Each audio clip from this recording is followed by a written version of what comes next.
ہماری دعاؤں کی قبولیت میں جو تیسری بڑی رکاوٹ ہے وہ یہ ہے کہ ہمیں دعا مانگنے کا طریقہ نہیں آتا ہے۔ ہم دعا اللہ سے مانگ تو رہے ہوتے ہیں لیکن ہمارا انداز ایسا ہوتا ہے کہ جیسے کوئی بڑا چھوٹے کو آرڈر دے رہا ہوتا ہے۔ ہم ایسے اللہ رب العزت سے دعا کرتے ہیں یا اللہ رب العزت سے ہم دعا کرتے نہیں ہیں، ہم نے محض چند دعاؤں کو رٹا لگایا ہوا ہوتا ہے، بس وہ دعائیں پڑھ رہے ہوتے ہیں، دل کی توجہ اور دھیان کہیں اور ہوتا ہے، زبان پر کچھ اور ہوتا ہے۔ ایسی جو مانگی ہوئی دعائیں ہوتی ہیں وہ اللہ کے ہاں قبول نہیں ہوتی ہیں۔ اس لیے ہمیں دعا مانگنے کا طریقہ سیکھنا چاہیے۔ جب ہم اللہ رب العزت کے سامنے دعا کے لیے ہاتھ اٹھائیں تو ہمارے دل کا دھیان اور توجہ صرف اور صرف اللہ کی طرف ہو، کسی اور کی طرف ہماری توجہ نہ ہو۔ اور جب ہم اللہ رب العزت سے دعا مانگیں تو انتہائی عاجزی کے ساتھ گڑ گڑا کر ہم اللہ رب العزت سے دعا مانگیں۔ ہو سکے تو اپنی آنکھ کے اندر آنسو کا قطرہ لے آئیں۔ جو بندہ دعا مانگتے ہوئے رو پڑتا ہے یقیناً وہ دعا اللہ کے ہاں قبول ہو جاتی ہے۔ اور ایک روایت کے اندر آتا ہے کہ اگر تمہیں دعا مانگتے ہوئے رونا نہ آئے تو کم از کم رونے جیسی شکل ہی بنا لو۔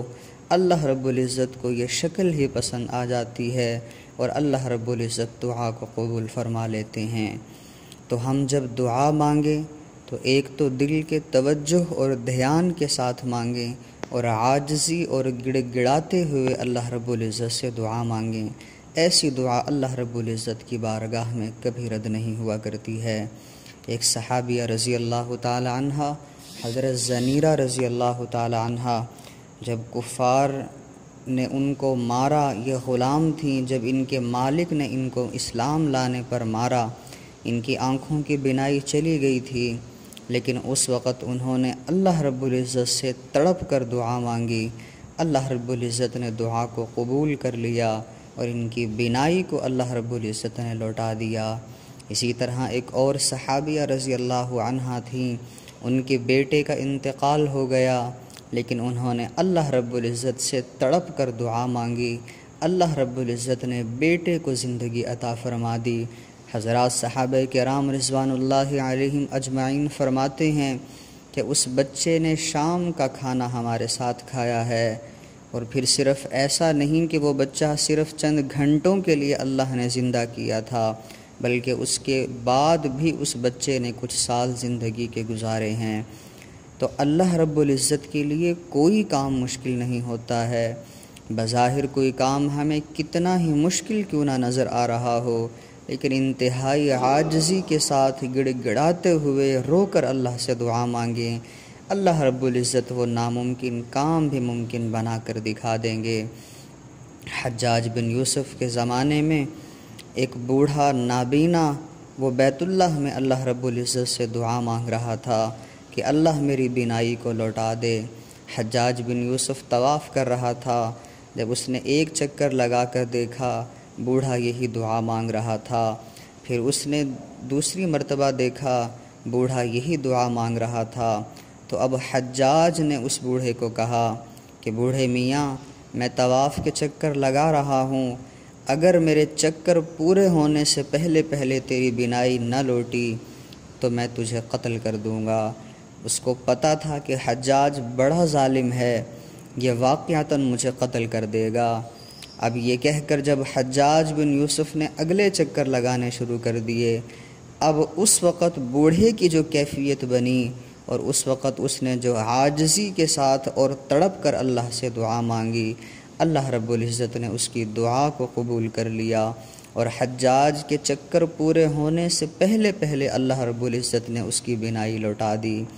پہلے وہ جو دعا مانگ رہا تھا اس وقت انداز اور تھا، لیکن اب جب دعا مانگی اللہ رب العزت نے اس کیفیت کے ساتھ دعا کو قبول کر لیا۔ تو ہم بھی دعا مانگتے ہوئے ایسی کیفیت بنا لیں، پھر دیکھیں کہ کیسے ہماری دعائیں قبول ہوتی ہیں۔ یاد رکھیے، جب بندے نے دنیا میں کسی سے کوئی کام کروانا ہوتا ہے تو وہ یا تو زور لگاتا ہے، زور اور طاقت کے بل بوتے پر دنیا میں کوئی کام کروایا جاتا ہے، یا پھر زر یعنی مال و دولت کے ذریعے سے کوئی کام کروایا جاتا ہے۔ لیکن اللہ رب العزت کے ہاں اگر اللہ سے بندے نے کوئی کام کروانا ہو تو اللہ کے ہاں نہ تو زور چلتا ہے، نہ اللہ کے ہاں زر چلتا ہے، بلکہ اللہ کے ہاں تو صرف زاری چلتی ہے۔ یعنی بندہ آہو زاری جتنی اللہ کے سامنے کرے گا اتنا بندے کا کام بنے گا۔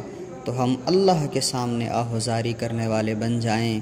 دیکھیں اللہ رب العزت پھر کیسے ہمارے کام بناتے ہیں۔ حضرت سلطان صلاح الدین ایوبی رحمہ اللہ یہ اپنی فوجوں کے ساتھ لڑ رہے تھے۔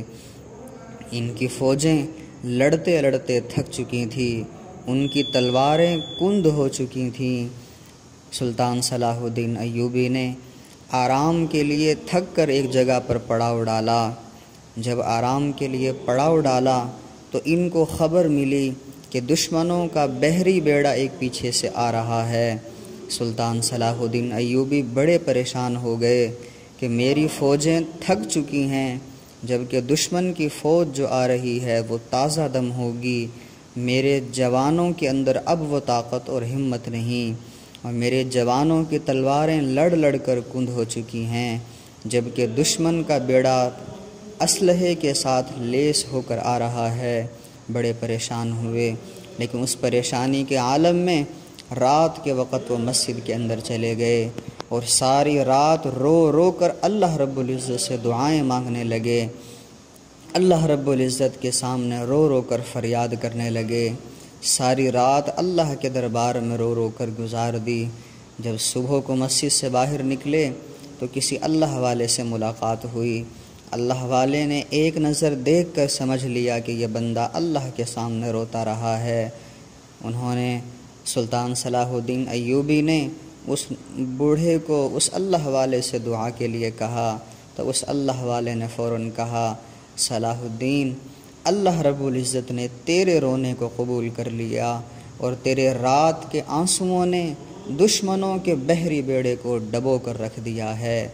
چنانچہ جب اطلاع ملی واقعتاً ایسا ہو چکا تھا، اللہ رب العزت نے دشمنوں کے بحری بیڑے کو ڈبو کر غرق کر دیا تھا۔ تو ہمیں بھی چاہیے ہم اللہ رب العزت سے اس طرح دعائیں مانگا کریں، رو کر عاجزی کے ساتھ گڑ گڑا کر دعا مانگے۔ اللہ رب العزت ہماری دعاؤں کو کبھی رد نہیں کیا کریں گے۔